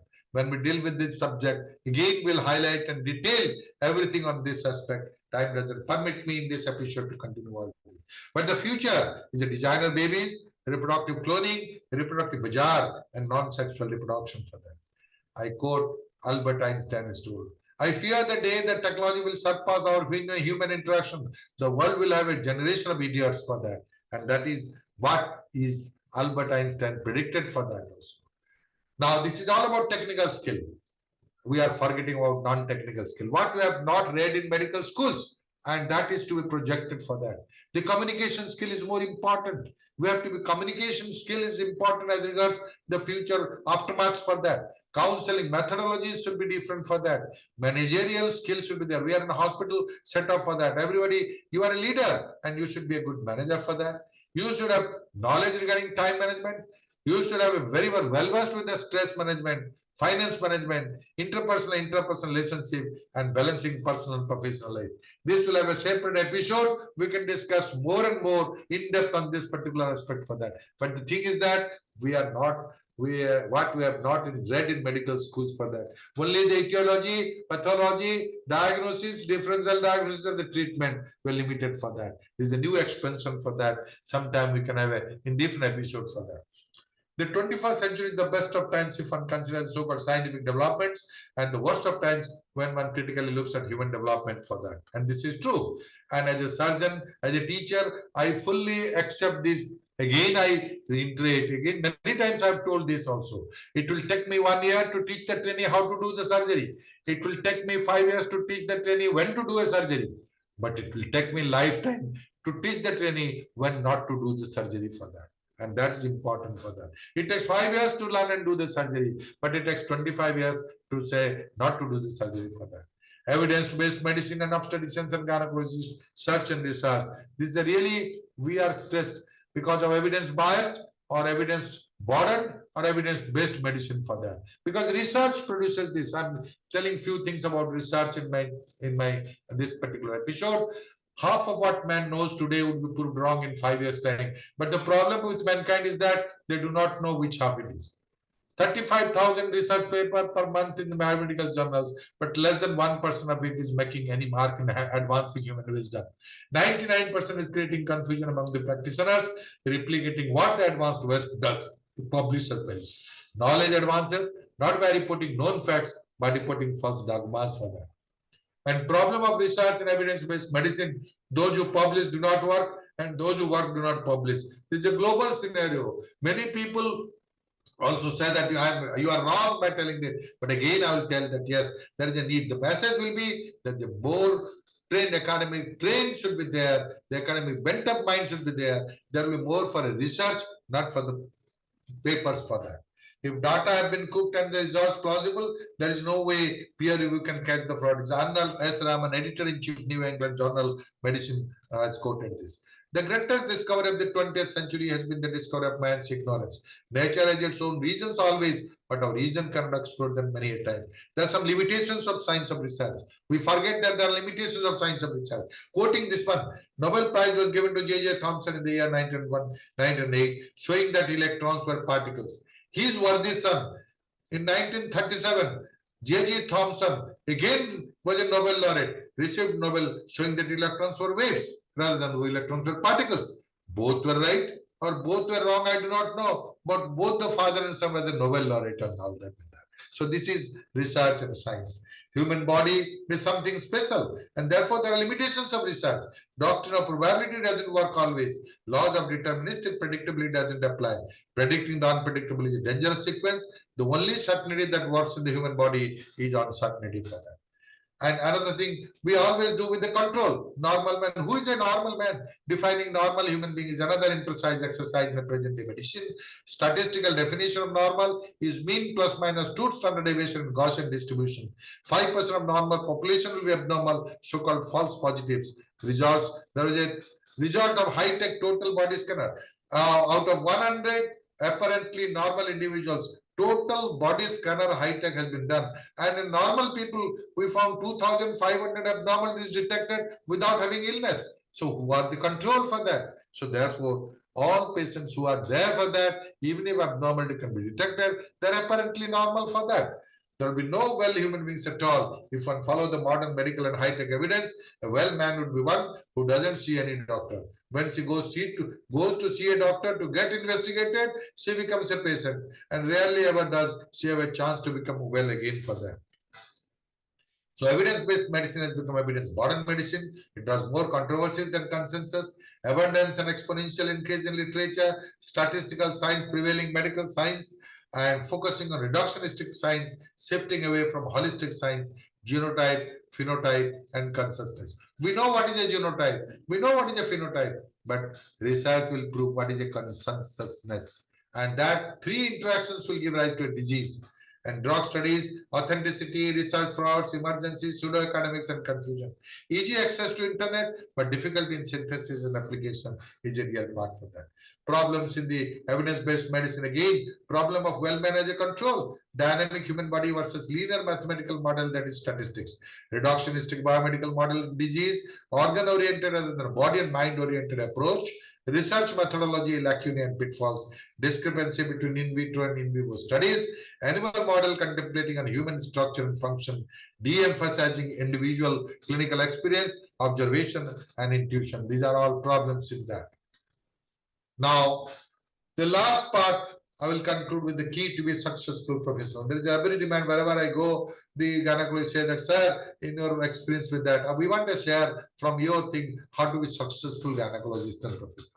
In many occasions, I have told this also, this can be a repetition for that, and I want this repetition to continue to give a more emphasis for all of you for that.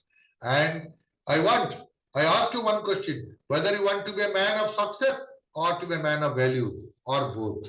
You want to be a man of success and man of value both. So if at all you are a professional, we want to man of value and success both for that.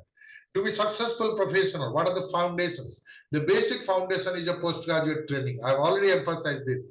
The postgraduate training is very, very the paramount importance as far as the fundamental training for that. And for that, the institute is important. The faculty and mentors are important. And the sincerity, the hard work and dedication of yours during these 3 years are important.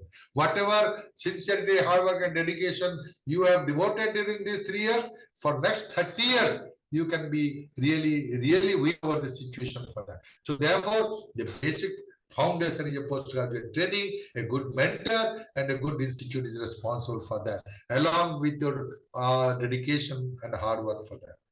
Post-PG, along with that, now post-PG training and experience is important. What I find after the post-graduation, you are not producing a competent, full-fledged gynecologist to deliver the all goods in a perfect way where you design for that. And therefore, the post-PG training or experience under a good mentor is important. Either a senior residentship in a particular institute or working under a good guide is important. That will bring your skill and enhance your skill to develop for the whole future for that. And remember, for the young gynecologist, for the patients, for my students, this part is very, very important for that. From the beginning, you take it. Then I found the decision for future. They are in a dilemma.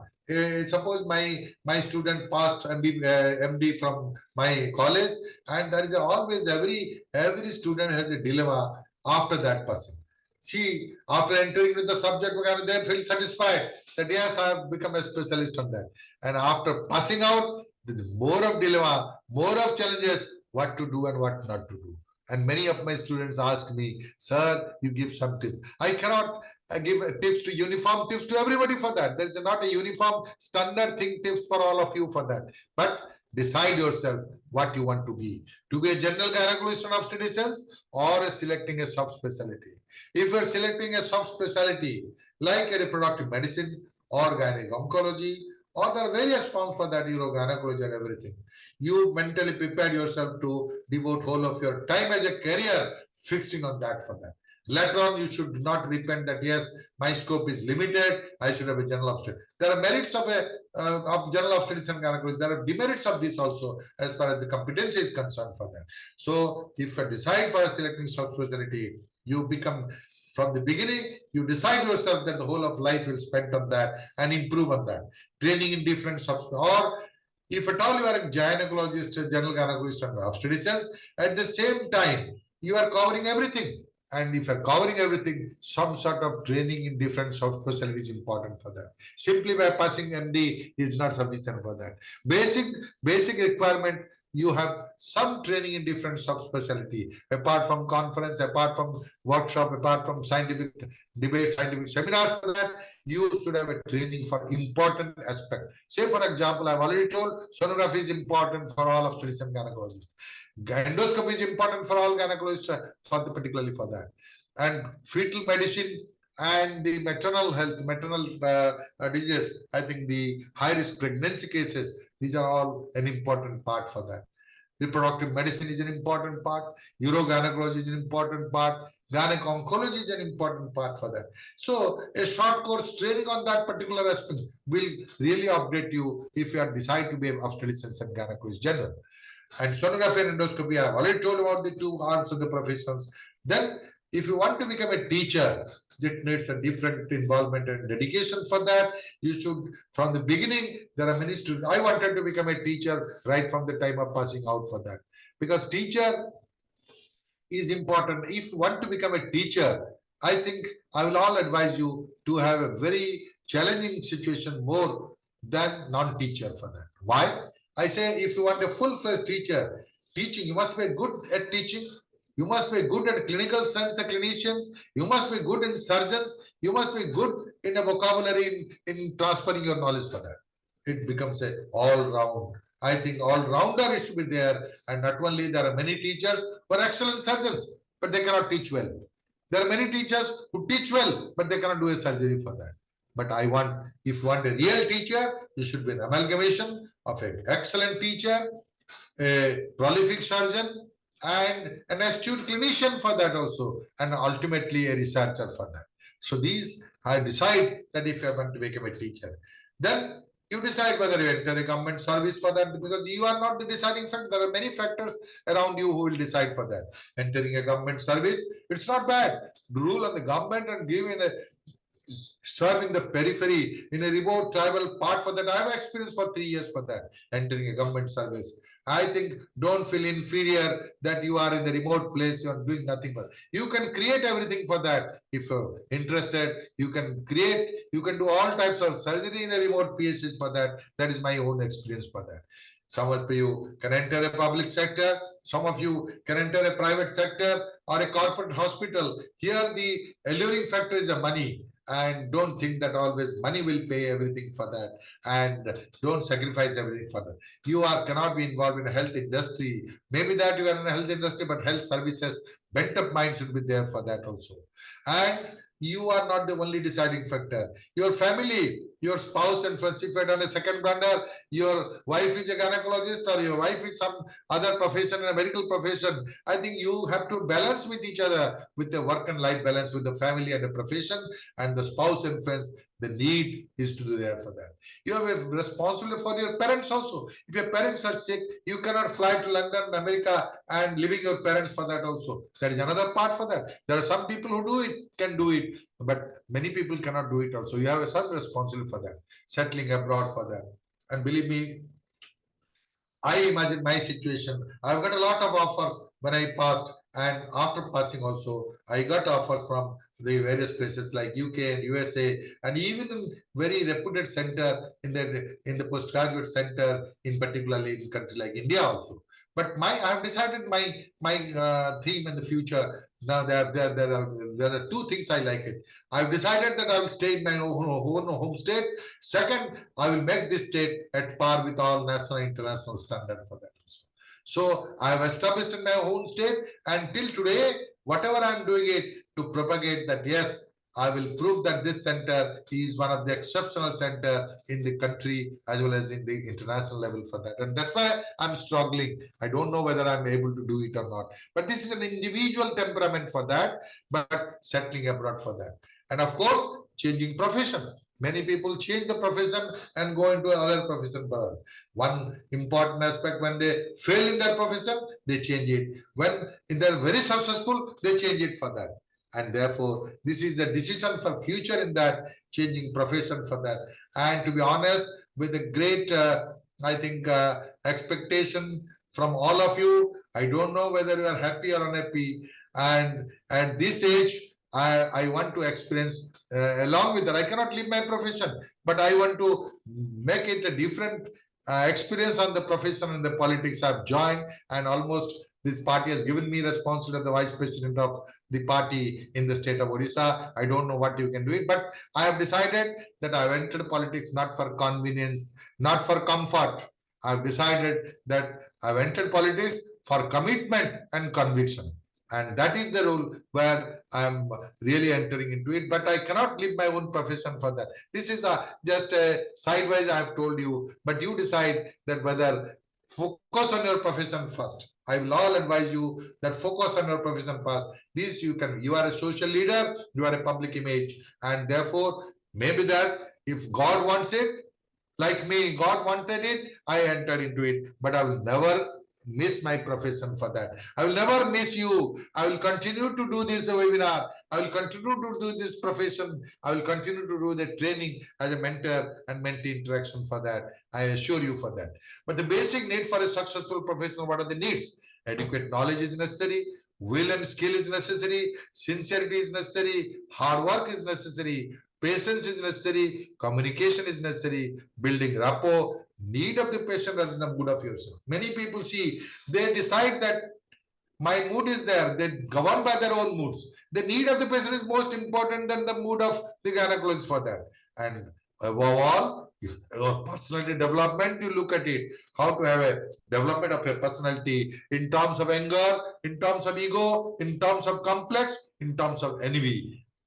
Frankly, with the due confession to me, to all of you, I've tried my life for the last 45 years for all this elevation of anger, ego, complex, envy. I've sacrificed everything for that. I don't consider myself as something extraordinary, even less than average, even ordinary. And even I say that I know only 0.001% of this subject in obstetrics and gynecology. And this is the fact, this is the reality and all that.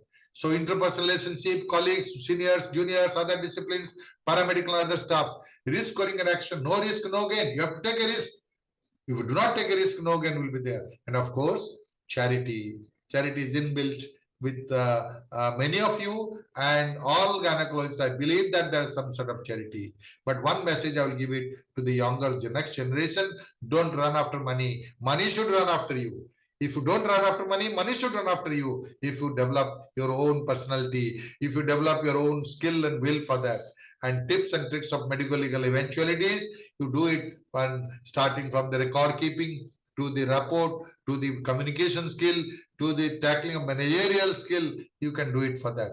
And of course, you have a family and work and life balance has to be done for that also. And introspect always, fix an introspection day.